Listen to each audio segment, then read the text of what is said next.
बॉलिवूडमध्ये हेराफेरी ही कॉमेडीची क्लासिक ठरलेली मालिका आहे. या चित्रपटांचे दिग्दर्शक प्रियदर्शन यांनी नुकताच एक महत्त्वपूर्ण खुलासा केलाय. त्यांच्या मते अक्षय कुमार, परेश रावल किंवा स्वतः त्यांच्यामध्ये कधीच मतभेद नव्हते. गेल्या काही काळापासून चाहत्यांमध्ये अशी चर्चा होती की कलाकारांमधील अनबन ही चित्रपटांच्या विलंबाची मोठी कारणं आहेत. मात्र प्रियदर्शन यांनी स्पष्ट शब्दात सांगितलंय की ही फक्त अफवा आहे. ते म्हणाले की काही बुरी ताकदे सतत दबाव टाकत होत्या आणि त्याचा परिणाम कामावर होत होता.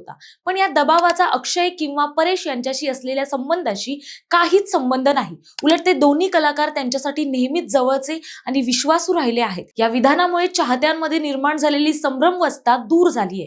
हेराफेरी मालिकेची खासियत म्हणजे अक्षय, सुनील शेट्टी आणि परेश रावल यांची अफलातून तिकडी. त्यांच्या उत्कृष्ट टायमिंगने चित्रपटाला अविस्मरणीय उंची मिळाली. प्रियदर्शन यांच्या या स्पष्टीकरणामुळे चाहत्यांचा विश्वास पुन्हा दृढ झाला आहे की कलाकारांमधील नातं आजही तितकंच मजबूत आहे. या खुलासामुळे प्रेक्षकांचा पुढील भागाबद्दलचा उत्साह अधिकच वाढला असून हेराफेरीच्या हास्य विश्वात पुन्हा रमण्याची चाहत्यांना आतुरता लागली आहे.